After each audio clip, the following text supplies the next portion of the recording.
Риса хэрэв энгийн намхаа охин байсан бол энгийн өндөр залуутай очих байсан гэж бодсноор 9-р анги маань эхэлдэг. Оройн хоолны цагаар найзууд нь Отоныг жинхэнэ утгаар нь болгож өгдөг. Ууг нь Накао хүн Отонид юу бодож байгаагаа хэлээрэй гэсэн зөвлөгөө өгсөн байдаг. Гэхдээ Отоны арай л хэрцгий хэлсэнгээд Нобучанд загнуулаад сууж идэг. Нобучан яагаад Риса таалагддаггүй юм бэ гэж Отоныгаас асуухад Отоны дарсан манжинг хавч болгож төсөөл гэвэл тгий гихүү гэж буруу жишээ авснаар Нобучан Накао хүнд тэнгэрээ дуудуулаад бөөнл болдог.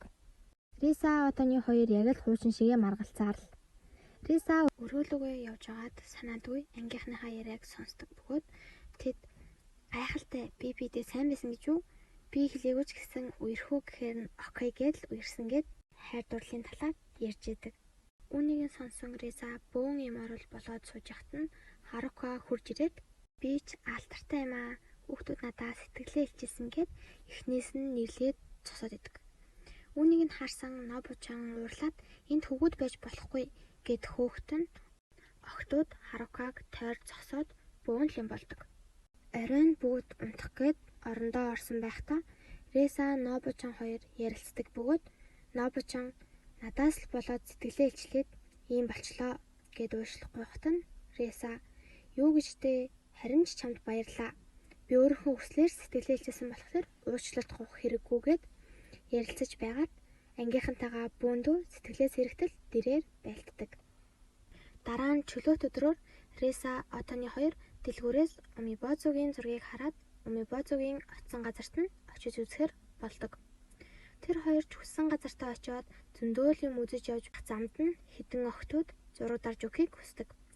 Отоны ч зургийг дарж өгөөд явах гэтэл тэр охтууд Отоныг өдөөд байгаа юм уу гэлтэй яриад цусаад байхад нь Риса хардаад харамлаад айлгаад явуултал тэр охтууд явах замдаа арай найз охин юм биш үстэй. Ийм өндөр юм чин тиймдээ юу гэж найз охин байх вдэ гэдэл явдаг. Тэгтэл Риса түрүүчээ алга болгоод Отонитой оройлтол хайдаг. Гэтэл дуртай дуучин болох Умибозу нь Рисагийн түрүүчийг олсон байдаг. Тэгснээр ашгүй гэж Риса түрүүчээ олж цагаа хартал Отоны Риса хоёр цуглах цагаасаа хоцорсон байдаг. Яхаа ярилцаад сандарч байх хооронд нь Умибозугийн эхнэр хэрэг хүсвэл бид хэд такси ярих чиг болохоор хамт явах уу гэдэг. Зугаалгач дууч хичээлж эхэлж удахгүй шинжил болохоор Нобучан Такао хоёр найзалуудаа юу өгөх болон Риса Отоны хоёрыг хэрхэн нийлүүлэх талаараа ярилцдаг.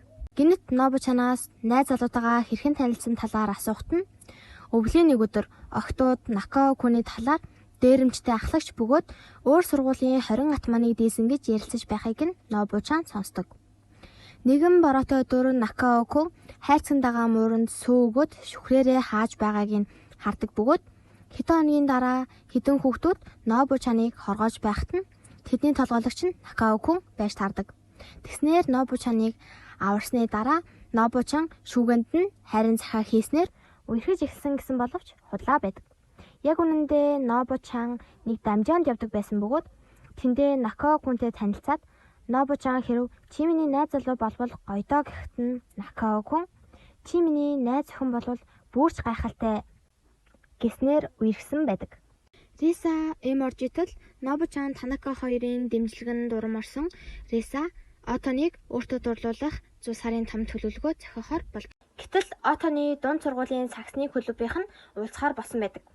Тэнд нь Канзаки сан ч гэсэн ирэх бөгөөд түүнийг нь сонсон Риса ураагаад тэндээ би тийм ч хэрэгтэй хүн биштэй гэд ураагаа сууж хат нь Отоны Рисаг чи ч гэсэн ирж болно гэдэг бөгөөд тэрийг нь сонссон Риса бөөн баяр болдог. Саксны клубийнхэн уулзалтанд очиход Канзаки сан ирж чадахгүй гэхийг нь сонсон Риса бас баярлаад байгаамаа. Дунд сургуулийн ангийнхан хүүхдүүдийн Отоны Канзаки хоёрын талаар ярьж байгааг нь Рисаас олж сонсдог бөгөөд тэр хэд ярихдаа Отоны Канзакигаас салаад зөндөө гунагсан гэдэг. Риса ангийнхан дээр нь очиод Отоны Канзаки хоёрын хооронд харилцаа ямар хөө байсан бэ гэхэд нь Отоны тэнэг ботлоо дурлсан байсан бөгөөд юу ч дуурч чаддаггүй байсан гэдэг. Тэгэхээр найзууд нь тэр хоёрыг спортын агуулгад цойжлоод нэгт нь үерхсэн байсан гэдэг. Тэрийг нь сонсон Риса гуниглаад гутраад явж хат нь Нобучан Нако хоёрт тэр хоёрыг бас төвччихье гэдэг санаа төрдөг. Риса бөмбөг авчаад хийчих гээд Отоныг харин тэр хавийг янслаад байж хийгснээр хоёулангийн спорт агуулгад оруулснаар төвччихдэг. Мэдээж тэр хоёр төвчсөн болохоор юу л хий гэхөө хоорондоо ярилцаал суугаад идэг. Риса Отоныгоос чи сайн хүнтэйгээ дуурч чадгүй гэсэн мэт гэдэл бодвол тэр үгэнд нэг цочирсан юм шиг байгаа. Уйлаад суугаад идэг. Зулсаар удахгүй болгож байгаа учраас Риса Отонид бэлий бэлгэлдэг. Отоны ийм бэлэдээ болъё гэж бодож исэн ашгүй дээ гэж баярлаад авдаг. Тэгснээ гинэт Отоны Рисагаас чи надаа ийм их хайртай мүү гэд асуухт нь Риса ичээд улаагаад бөөм болоод хаалгаа зохиод гарьяа гэж хашгираад идэг. Тэр хоёрыг жоол ярилцсны дараа Нобучан Нако хоёр хаалгыг онгойлгож өгдөг. Хичээлийн эхний семестр эхэлж Риса бас л гуниглаа сууж байхад нь Нобучан чи хөвчлөлтөө штэ. Отоныг дурлуулахын тулд өөрийнхөө давуу талыг ашиглаач гэд урам өгдөг бөгөөд Рисач урам ороод Нобучаны хэлснээр өөрийнхөө давуу талыг Отоныг харуулахын тулд орж ирэхэд нь цочоогоод хөвчлөлтөө бай гэсэн боловч дахиад л хэрүүл хийгээд эхэлдэг. Хичээлэнч тараад Риса Нобучан хоёр Канзакиг найзалгасаа салсан талаар нь олж мэдээд яриад явж яхад нь сургуулийнх нь өдөнд Канзаки-сан зогсож идэг. Канзаки Нобучан Риса хоёроос Отоныг яасан бол гэж асуухт нь тэр хоёр Канзаки Отоны хоёрыг буцаад нийлжүүдээ гэж санаа зовсноор Отоныг явцаан л гэдэг. Уг нь бол Отоны багштайгаа уулзаад удахгүй гарч ирэх байсан байдаг. Канзаки тэгвэл дараа 7 хоногт саксны баг нь дахиад тоглолттой тэрийг Отоны тэлцээрээгээд мөн Риса Нобучан хоёрыг ирж үзээрэй гэдэг. Тэгээд Бондо сагсан бөмбөгийнх нь клуб руу очиход Отоны луу ангийнх нь нэг л жогтой хараад идэг.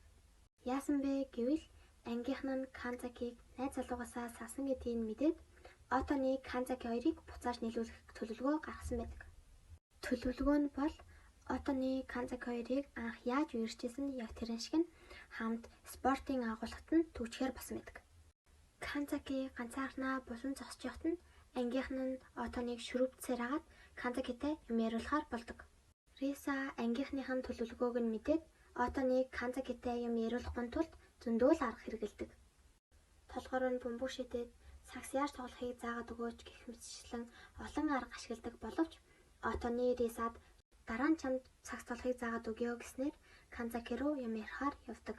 Үүнийг нь харсан Риса мэдээж гуниглаад гараад явдаг. Гадаач цас ороод хүйтэн байхад Риса Отоныгийн өмнө нь ярьжсэн хийжсэн үйлдэлүүдийг нь бодоод зогсож идэг. Гэтэл Отоны дахиад л уйлж байна уу гэсээр Рисагийн араас ивдэг. Отоны Рисаг гаруудаад зогсож байхад Канзаки Отоны хоёрын ярьсан яриа гардаг. Уг нь бол Канзаки Отоныгоос буцаад нийлж болох уу гэж асуухт нь Отоны чадахгүй байхаа миний таньдаг нэг тэнэг хүн байдгийн чамтай нийлвэл зөндөө уйлна гэд татгалцсан байдаг. Энэ хүртэл үзсэн та бүхэндээ маш их баярлалаа. Дараагийн анги дахин уулзлаа. Түр баяртай.